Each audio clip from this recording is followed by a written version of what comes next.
हरिओम। तेज करो बेटा, जोर नहीं लगाना पड़े, आपका काम वही है। तो नहीं बन नहीं रहा, उनको आता नहीं एक्चुअली। जब उनके वो आते हैं तो ठीक करते हैं।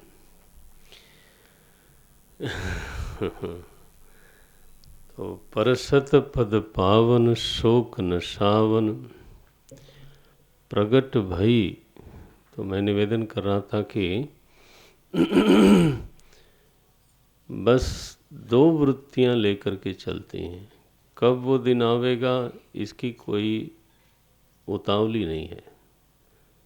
धीरज है, बहुत धीरज है, और इच्छा केवल एक है, चरण रज चाहती हैं। भगवान ने जब स्पर्श किया तो जब बाहर की ओर उनका ध्यान निकला, इतने दिनों से अंतर्मुखी थी, जब बाहर की ओर ध्यान दिया तो क्या देखती हैं? सामने ऐसा कोई देखे, अंतर्मुख हो करके जब बाहर देखे तो मालिक ही मिले। देखत रघुनायक जन सुखदायक सन्मुख होई कर जोरी रही। हाथ जोड़ करके खड़ी होती हैं और प्रेम से अधीर हो गई। अभी तक तो बड़ा धीरज था, लेकिन अब अधीर हो गई हैं। पुलकित हुआ है शरीर, कंठ अवरुद्ध है, बोल नहीं पाती। अपने को भीतर भीतर अतिशय भाग्यशाली मानती हैं, अतिशय बड़भागी। चरणों में गिरी, बोल तो नहीं पाई ना, प्रणाम कर सकती थी। चरलन लागी जुगल नयन जलधार बही। तो माता अहिल्या जी के नेत्रों से जल वृष्टि होती है, धारा बहती है। और अब धीरज आया, भगवान की कृपा से ही आया होगा। धीरज मन कीन्हा प्रभु कहूँ चीन्हा। तपस्या की सफलता का तो रूप ऐसा होना चाहिए।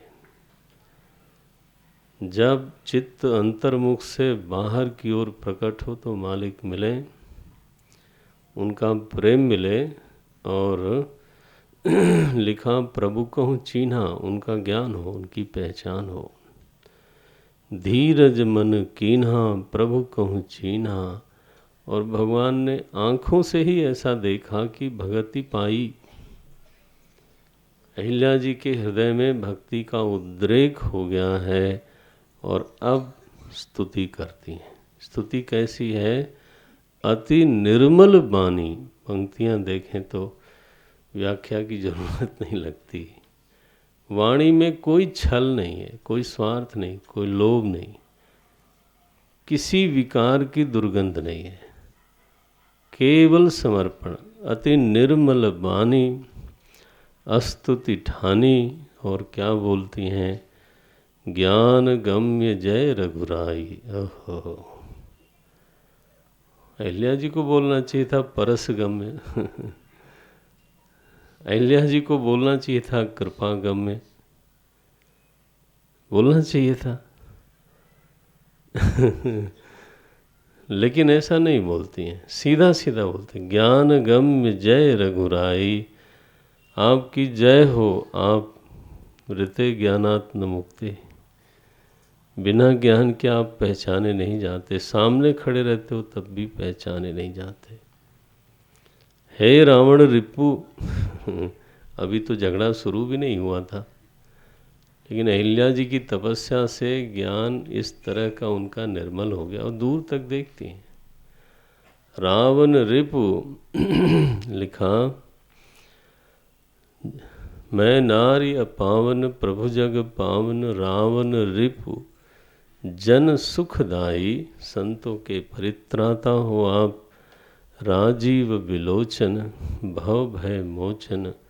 पाही पाही, पाही पाही मने रक्षा करो, रक्षा करो। शरणन ही आई।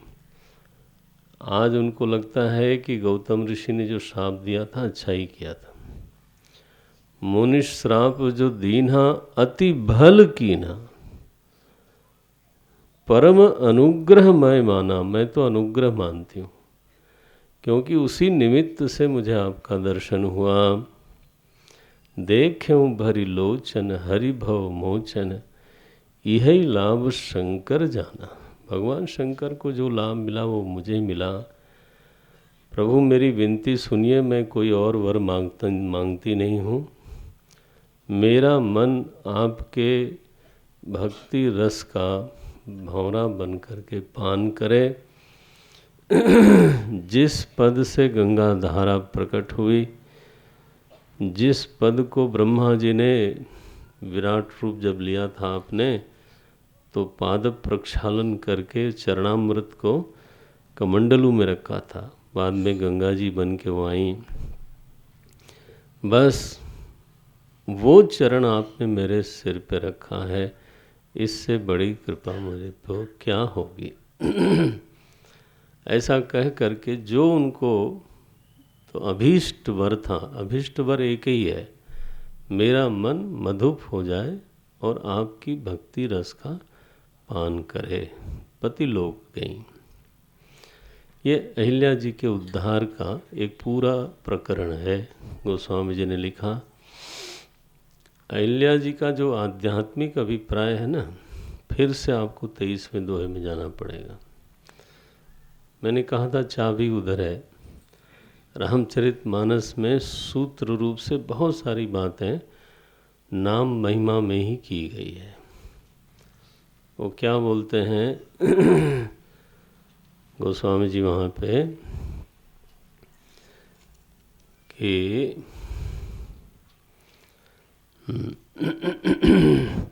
राम एक, तीसरी पंक्ति देखें, मिला? काफ़ी लोग पास रामायण है, गीता प्रेस वाले लोग खुश हो गए होंगे। गाजियाबाद में कथा हो रही थी भागवत की, तो दुकानदार ने पूछा ये कौन कथा कर रहा है, इतनी किताबें तो कभी बिकी नहीं। तो ये भी अच्छा है, आपके घर में एक ग्रंथ, सदग्रंथ रहेगा, कभी तो कोई पढ़ेगा। बोलते हैं राम एक, मनमानी बोलने का मन नहीं होता, तो यही ठीक है, ज़्यादा ठीक है। राम एक तापस तिय तारी, मिला?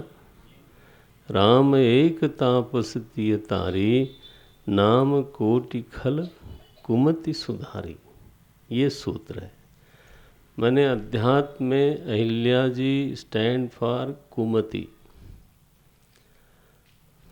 अब देखना, इसको चोट नहीं लगना, हाँ, मनन करते समय चोट वोट की बात नहीं है। कुमति क्या है?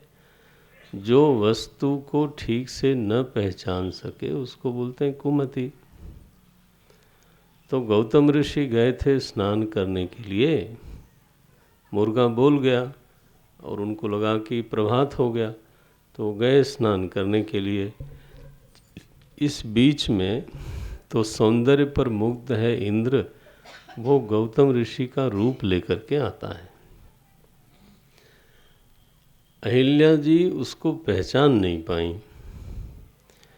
वेश बदलने से पहचान न हो पावे तो ये मति कोई अच्छी मति थोड़ो है। अरे सत्य चाहे जो भी रूप धारण करे, बुद्धि में इतनी सामर्थ्य होनी चाहिए कि वो सत्य को सिंह रूप से भी देख ले, दुष्ट रूप में भी देख ले, प्रपंच रूप में भी देख ले। रूप बदलने से अगर बुद्धि भ्रमित हो जाती है, आपको अपना बच्चा जब कभी नाटक करता है स्कूल में, हैं, और वो मूछे मूछे रंग रंगा के लगा देता है छोटा बच्चा, तो क्या आप पहचान नहीं पाते? वेश बदलने से अगर पहचानने में गलती हो जाए तो उस मति को, है ना, उस मति को सुमति तो नहीं बोल सकते, उस मति को कुमति ही बोलना पड़ेगा।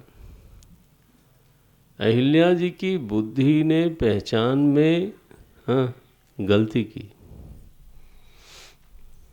तो बिल्कुल उचित वाजिब शाप दिया गौतम ऋषि ने। जैसे आप बोलते हो अपने बच्चे के लिए बोलते हो, तुम्हारी बुद्धि पे पत्थर पड़ा था,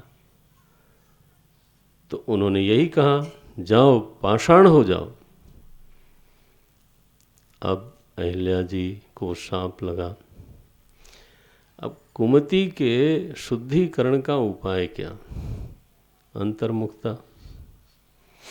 इतनी अंतर्मुखता कि अहिल्या जी उसके लिए आइडियल है, बिल्कुल मर्यादा शिखर है। लोगों ने ऐसा समझना शुरू किया कि ये पाषाण की मूर्ति है। माने बाहर क्या घट रहा है, पत्ता गिरता है, चिड़िया बोलती है, ध्यान ही नहीं जाता उनका उधर। धीरज है अनंत और इच्छा है प्रभु की।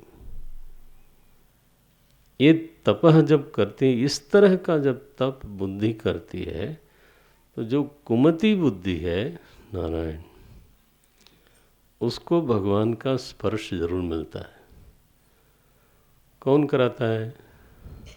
अपने आप स्पर्श नहीं मिलता, विश्वामित्र जी प्रेरित करते हैं।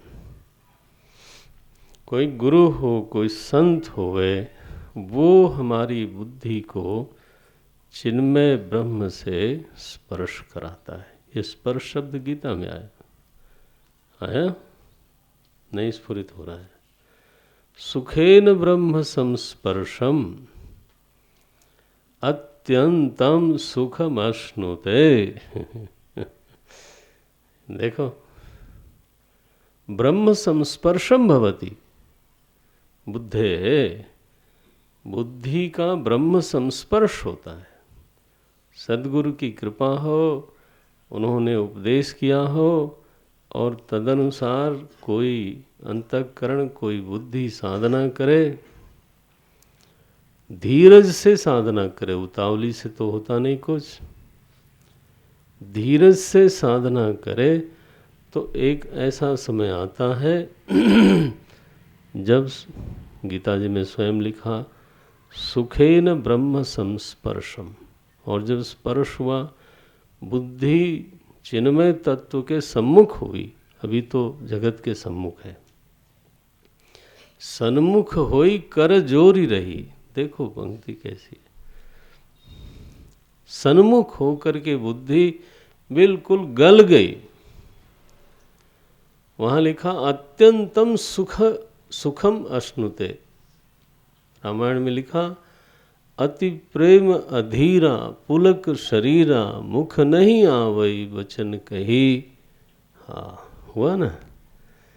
तो ये अहिल्या जी एक वृत्ति हुई फिर अध्यात्म की। किसी समय में एक कुमति थी, तत्व को पहचानने में असमर्थ थी। थोड़ा बहुत कोई वेश बदल दे तो भूल करती थी। वो हम सब की बुद्धि है। हम लोग तो पदे पदे भूल करते हैं। जो चीज़ जैसी है वैसा जानते नहीं। एक साइंटिस्ट जब देखता है ना फूलों में रंग, तो वो कहता है ये सूरज का रंग है, प्रकाश का रंग है। हमको दिखाई देता है क्या? एक दिन हमें एक मिले विज्ञान के विद्यार्थी, तो गिलास हमारे सामने रखी थी। बोले ये गिलास जैसी दिखती है वैसी नहीं है। मैंने कहा क्या मतलब, ये तो हमारा बाग, क्या बोल रहे हो? बोले ये आपको ठोस स्टील दिखता है? यस, एटम से बना है ये तो एटम में 90% के लगभग स्पेस होता है। तो जिसको आप ठोस कहते हो उसमें स्पेस कितना है? मैंने कहा आप खुश रहो तुम। बाढ़ भाई हम भी यही कहते हैं, सत्य कुछ और ही है, दिखता कुछ और है। जैसा हम देखते हैं वैसा नहीं है।